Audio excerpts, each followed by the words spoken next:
कहानी के आगाज में हमें एक उम्र रसीदा मियाँ बीवी नजर आते हैं जो एक पार्टी में शिरकत के लिए जा रहे होते हैं। रास्ते भर दोनों का एक दूसरे से झगड़ा चलता रहता है। जो भी बात जहन में आती है वो फौरन बहस का मौजू बन जाती है। उनकी तवज्जो इस कदर बढ़ जाती है कि वो एक दूसरी गाड़ी से टकराने ही वाले होते हैं, मगर ऐन वक्त पर गाड़ी संभल जाती है। जब वो अपने बेटे के घर पहुंचते हैं तो लैरी बड़ी एहतियात से जॉन के हाथ पर बंधी पट्टी को उसकी शर्ट के नीचे छुपा देता है और धीरे से याद दिलाता है कि आज उसे पूरे खानदान को अपने कैंसर के बारे में बताना है। जॉन थके हुए लहजे में कहती है कि उसे बस एक दिन और चाहिए, क्योंकि वो इस खुशी भरी पार्टी का माहौल ख़राब नहीं करना चाहती। घर वाले उनका बड़े प्यार से इस्तकबाल करते हैं। सबको मालूम होता है कि उनकी शादी को 65 साल मुकम्मल हो चुके हैं।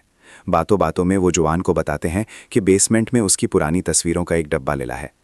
इन तस्वीरों में एक तस्वीर उसकी पहली शादी की भी होती है, जो लोक नामी शख्स के साथ हुई थी, जो जंग में मारा गया था। इसी दौरान अचानक लैरी के गले में कुछ फंस जाता है। उसे सांस लेने में दुश्वारी होने लगती है और वो ज़मीन पर गिर पड़ता है। चंद लम्हों बाद ही लैरी की आंख खुलती है और वो घबरा कर खुद को एक ट्रेन में बैठा हुआ पाता है। जब ट्रेन स्टेशन पर रुकती है तो लैरी देखता है कि इर्द गिर्द बहुत से लोग अस्पताल के लिबास पहने हुए हैं। उलझन में वो उनके पीछे चल पड़ता है और यूं एक अजीबो गरीब जगह जिसे जंक्शन कहा जाता है वहां पहुंच जाता है।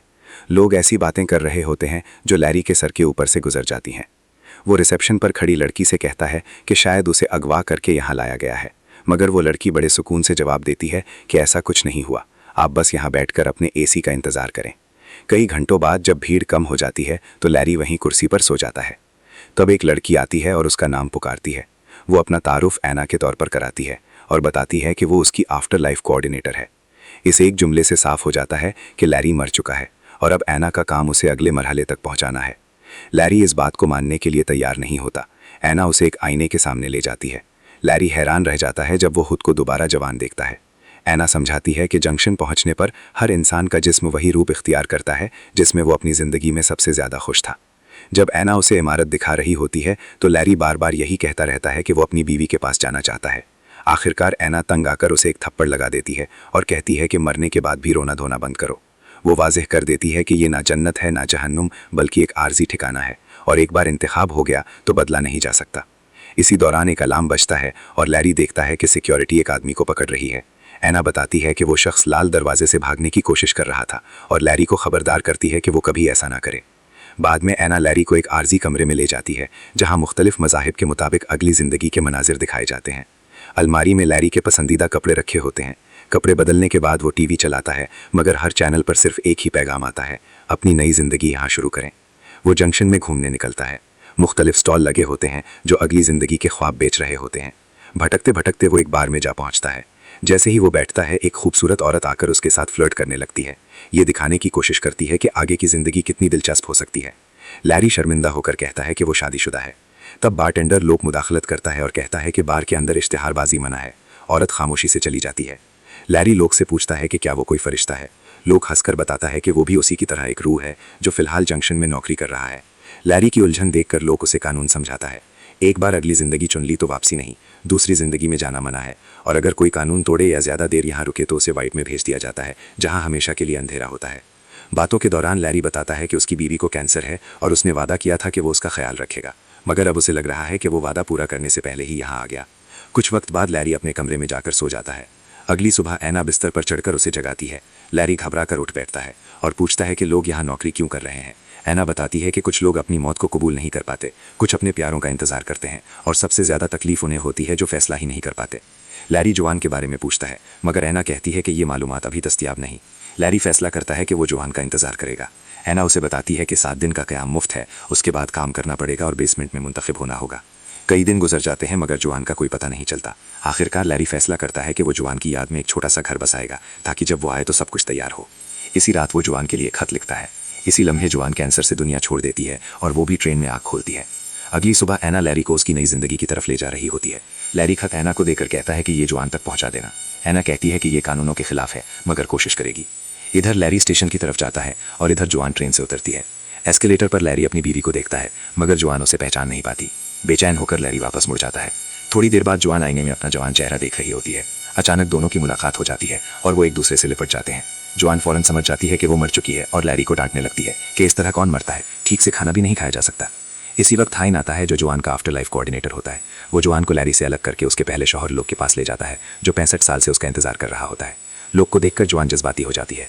लैरी बीच में आकर कहता है कि लोग मर जाते हैं, कोई बड़ी बात नहीं, चलो अपनी दुनिया में चलते हैं। मगर जवान को कुछ समझ नहीं आता।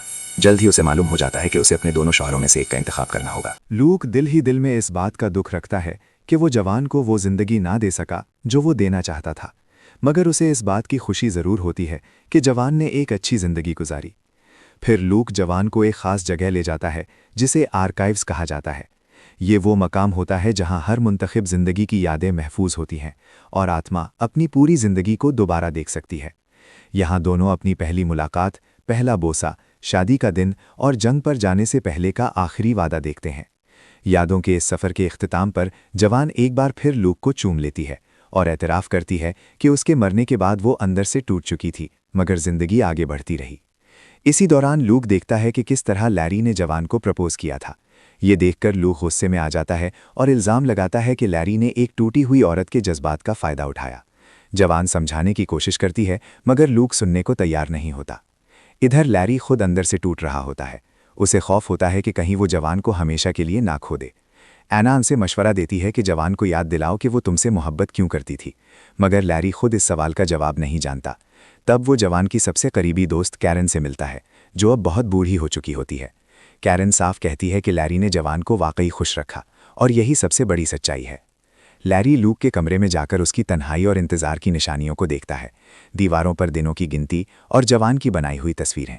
इसी दौरान लैरी का ख़त लूक के हाथ लग जाता है, जिससे एक और तल्ख बहस जन्म लेती है। वक्त गुजरता है, बहसें बढ़ती हैं और जवान के लिए फ़ैसला मज़ीद मुश्किल हो जाता है। आखिरकार वो दोनों शौहरों को बुलाकर कहती है कि वो किसी एक को चुनकर दूसरे के लिए कसूरवार नहीं बन सकती, इसलिए वो फ़िलहाल किसी को भी नहीं चुनती और अपनी नई ज़िंदगी खुद जीने का फ़ैसला करती है। लेकिन कहानी यहाँ ख़त्म नहीं होती। लूक के साथ नई ज़िंदगी के बावजूद जवान का दिल मुतमईन नहीं होता। वो बार बार आर्काइव्स में जाकर लैरी के साथ गुजारी हुई ज़िंदगी की यादें देखती है। आखिर एक दिन वो मान लेती है कि वो बदल चुकी है और अब उसका दिल लैरी के साथ है। कानून तोड़कर, खतरात मोल लेकर जवान एक बार फिर लैरी तक पहुंचने की कोशिश करती है। गार्ड्स, अलार्म, लाल दरवाज़ा, यादों की गलियां, सब कुछ पीछे छोड़कर वो आखिरकार लैरी तक पहुंच जाती है। आखिर में दोनों एक ऐसी नई ज़िंदगी का इंतखाब करते हैं जो बिल्कुल उनके पुराने शादी वाले घर जैसी होती है। वही मोहल्ला, वही सुकून, वही मोहब्बत। क्योंकि असल जन्नत किसी और दुनिया में नहीं, बल्कि उस शख्स के साथ होती है जिसके बगैर ज़िंदगी अधूरी लगे।